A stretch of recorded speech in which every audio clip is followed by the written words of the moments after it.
Good morning, good morning. So ngayon ay May 1, 2026, holiday. Kaya naman ang person ay maggagala na naman. So samahan niyo ako, guys.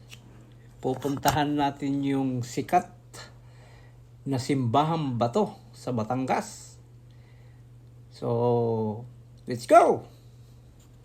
Dito tayo ngayon sa Santa Rosa, Tagaytay Road. Dito tayo dadaan, guys. Papuntang Tagaytay. Mas malapit daw dito. So mula Santa Rosa, dumaan tayo ng Santa Rosa, Tagaytay Road. Diretso na ng Tagaytay. Yung nasa gilid na yan, guys, ay mayroong ginagawang malaking SM. Ang laki ng SM na ito. Siguro pag natapos yan, mayroon na naman tayong papasyalan. Di ko lang alam kung ano nakasakop nito eh. Kung Santa Rosa ba or Silang. Kasi ito paglagpas mo ng Nubali, guys, ay makikita mo o madadaanan mo itong SM na ito na malapit nang matapos. Siguro bago magpasko ay matatapos na ito. Ang laki. Mayroon na naman tayong mapapasyalan. Tuwang-tuwa na naman ang mga taga Silang at mga taga Santa Rosa. Ayan o. Matatapos na. Ang laki. At siyempre, matatraffic din tayo dyan. Dagdag traffic yan. Pero ganun talaga eh. Wala tayong magagawa. Yan. Nakita nyo? ESM. Ayan, ang laki ano? Sana may DJI dyan.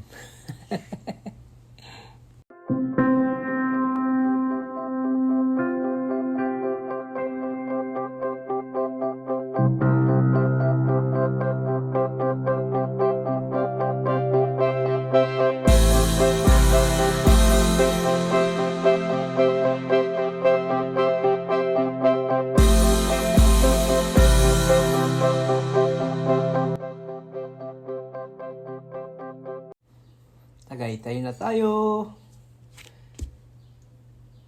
Pag nakikita ko itong maraming nagtitinda dito sa kanan, ibig sabihin malapit na tayo sa Tagaytay.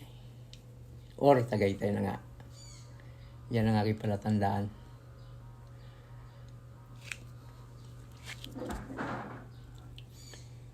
Walang traffic ngayon kasi holiday.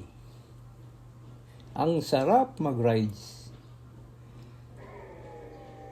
Kasi holiday.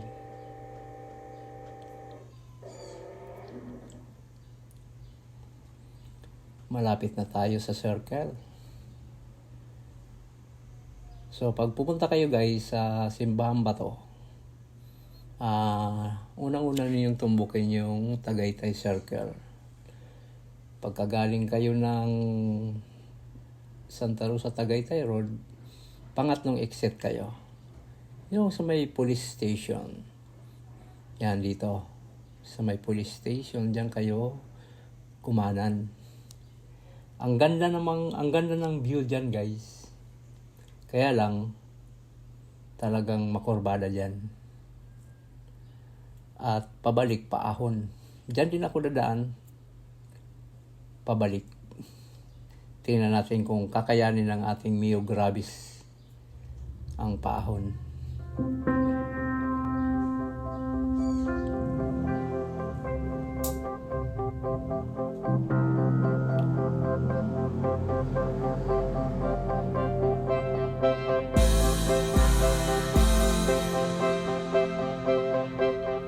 Ang ganda ng view, no? Ang sarap magmotor pag ganito. Halos wala kang kasabay. At ang lamig pa. Siguro nga dahil sa maraming kahoy, kaya malamig. Sarap magmotor dito.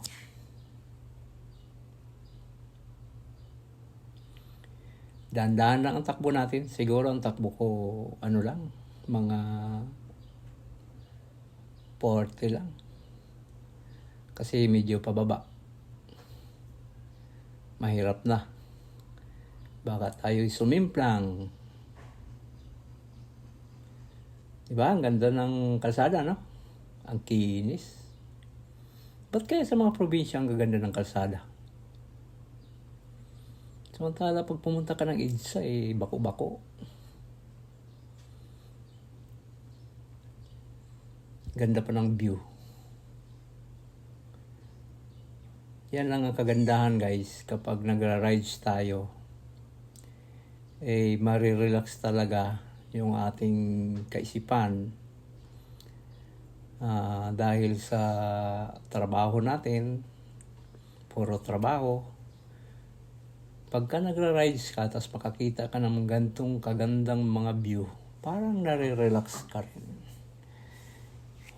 Yan. Lalo na ngayon, sobrang iinit na sa Manila, no? Pero dito, medyo malamig pa. Malamig pa ang lugar na ito. Ayan, no? Yung ganda ng Taal. Ang ganda ng Taal.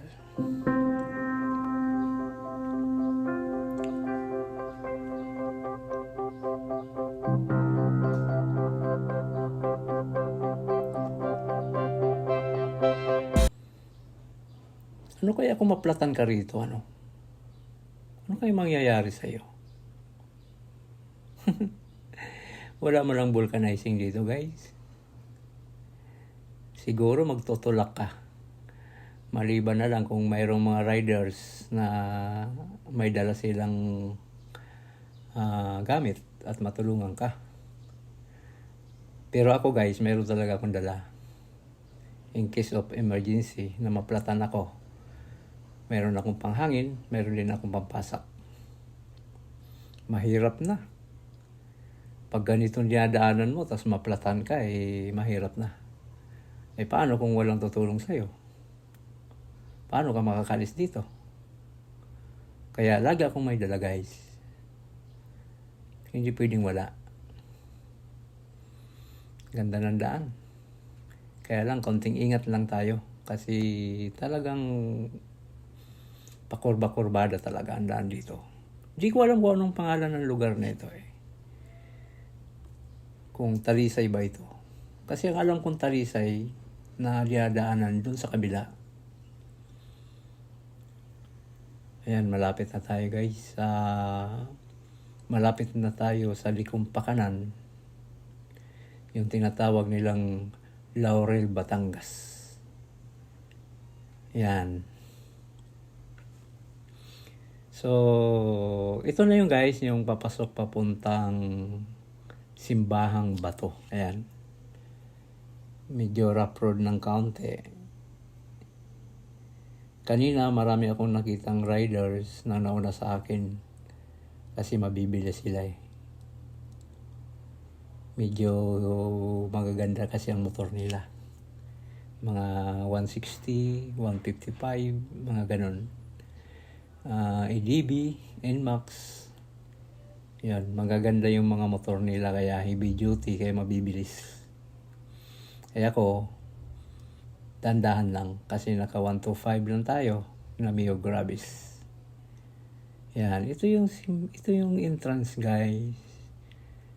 Marami naman palang parkingan dito. Ang parking nga para dito guys ay 20 pesos. Magbabayad ka. Yan, yun lang ang mabayaran mo. Parking, 20 pesos.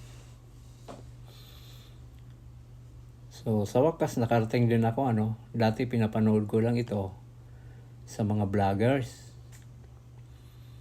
Yan, tuwang-tuwa sila pag nakarating dito. Talagang nakakatuwa naman talaga. Isipin mo, isang linggo kang nagtatrabaho. Yan, tapos minsan ka lang makagala. Yan, so park muna tayo. So yan yung ano guys, yan yung Simbahang Bato. Tinanong ko yan kung kailan ba talaga nagsimula yan. Ang sabi sa akin ng matanda ron, mga 1970 pa ay dinadayo na raw yan ng mga tao. Yung Simbahang Bato na yan. Ang galing oh. Kala mo inukit talaga no? Pero hindi yan inukit ng tao guys, sabi nila. Talagang ganyan ang itsura niyan. Kaya nga ginawa nilang simbahan. Oo. Kasi mayroong papasok sa loob na parang kuweba. Parang may bubong siya. Ayan siya oh. Talagang bato. Kaya tinatawag ng Simbahang Bato. Tinanong ko kung siniminto ba nila yung tabi. Sabi hindi raw. Talagang ganyan na raw yan. Ang galing. Kaya pala dinadayo. Sa wakas, nakarating din tayo, ano? Dati, pinapanood ko lang yan. Gustong gusto ko makapunta rito. Ay ngayon, andito na ako. Andito na ako guys. Salamat sa inyong panonood.